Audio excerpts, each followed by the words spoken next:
As such, Linny and Lynette are officially declared not guilty. Victory for Ace Detective Paimon! Great work, partners.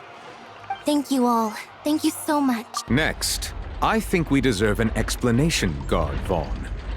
How did you find the water from the primordial sea in Linny's baggage? Right! Your discovery caused me to make a serious mistake, you know.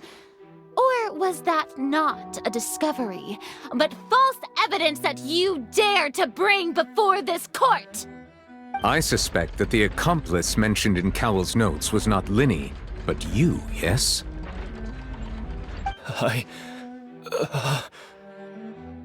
I'm sure you know what you must do to lessen your sentence. Speak quickly! Unless you want to earn yourself a one-way ticket to Coupon Town. I was just following orders. We were supposed to place blame for the serial disappearances onto Linny, and thus cause suspicion to fall on the Fatui.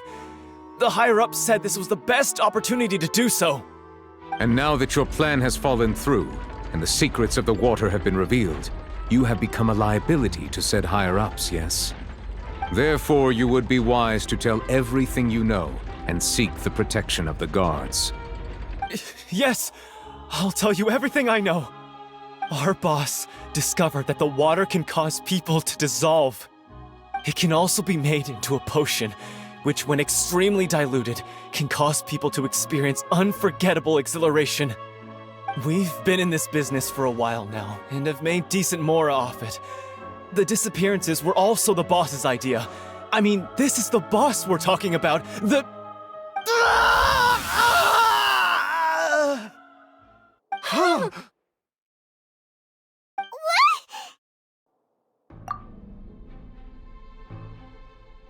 And now he can no longer talk.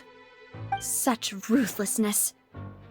I shouldn't have expected any less of them. An outrageous act. All present, please submit to inspection immediately.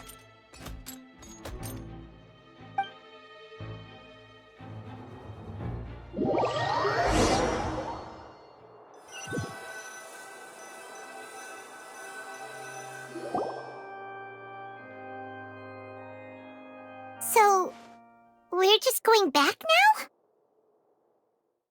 That's true, but... Traveler, Paimon! Please wait.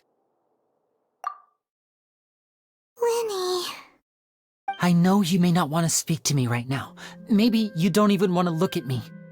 But still, let me thank you again for defending me to the end, even after you learned that I'm a member of the Fatui.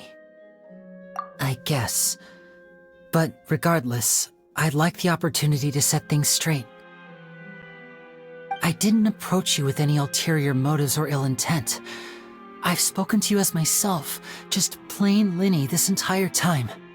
As for why I'm a Fatus, it's because the goals of the House of the Hearth align with those of an orphan like me. That's all. That was how Father, who you might know as the Knave, approached recruiting us back then too. The Knave? The one who controls the House of the Hearth? She's your father? That's right. And since we're here, I was wondering, would you mind hearing a story? It's about my past. Back when our parents first died, Lynette and I were left wandering the streets. To survive, I took to surreptitiously observing an older street performer who did magic. It took me several days to figure out how he pulled off his amazing tricks. I took my sister through several streets until we found a crowded corner, and we began to perform magic tricks there. To my surprise, we proved to be pretty popular, and we could at least stop worrying about where our next meal would come from for a time. But I didn't want my sister to remain a street rat together with me forever. Before long, an aristocrat came to me and claimed that he wished to take us in after watching my performances. So you went from orphans to nobility just like that? That was how we felt at first too. As if fate was on our side and we could say goodbye to those painful days. But I gradually discovered that while we were called foster children, He was really after my talent for magic tricks. He would constantly take me to all sorts of banquets to garner attention, which he would then use to expand his social circles. That doesn't seem too bad either. Better than roaming the streets at any rate. It took a while for me to realize just how dark his heart really was. After one particular performance at a banquet, I discovered that Lynette was not on the same return vehicle as me. I waited a long time after we returned home, but she did not come back. I went to that noble's bedroom and asked him about her whereabouts. The answer he gave me was, "She caught the eye of the most eminent person at the banquet, so I sent her over as a gift.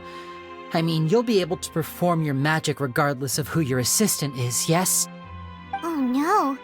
So he was gonna... But wouldn't Fontaine's laws deal with such people?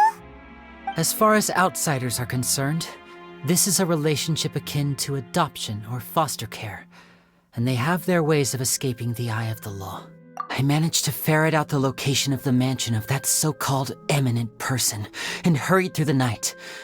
But by the time I leaped over the walls, avoided the guards, and made my way in, all I saw was the moonlit ground covered in blood, and the knave standing there in the darkness. So, she'd already taken care of that guy. That's right. She had rescued my sister before she could come to any harm, and had even discovered several girls hidden in a basement, all of them orphans.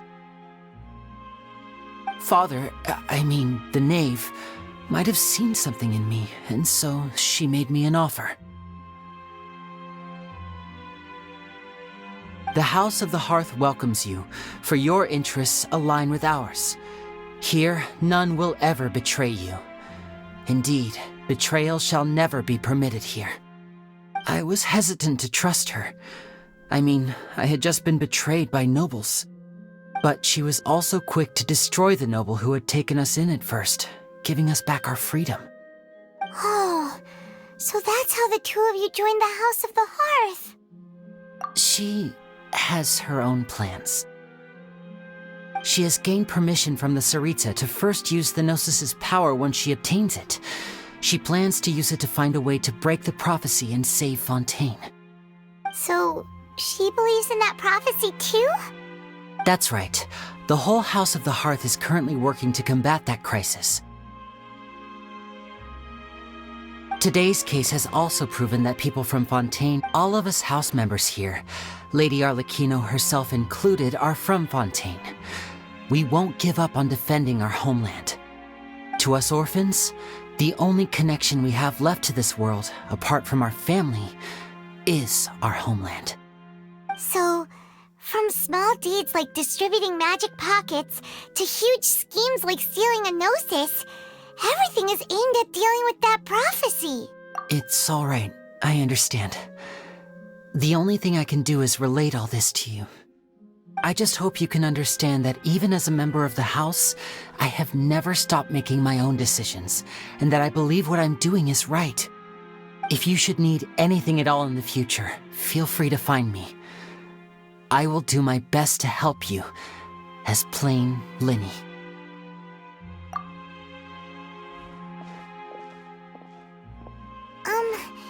Bye, Linny!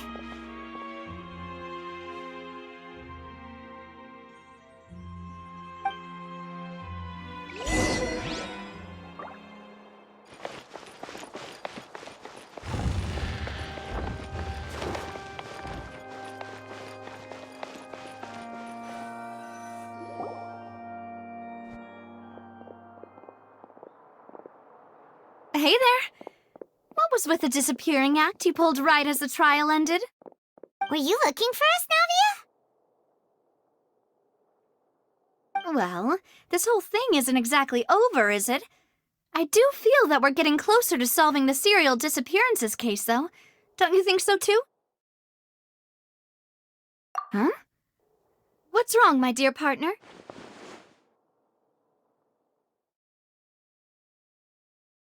Besides, are you sure we're the ones who can crack a case that's been cold for decades now? And given that there's new evidence from the trial, there should be a trail of breadcrumbs for the Hydro Archon's people to follow now, right? Ah. I see. Well, I won't lie. I'm a little shocked to hear that from you. But I suppose you are just travelers who have only arrived in Fontaine after all. Sorry. I might have been too presumptuous. Don't say that, Navia. Ah, and we were having so much fun investigating with you, too. It was like having new waters flowing into a stagnant mire, causing new hope to spring forth, and the reflection in the murk to become clearer. Well, sorry about that.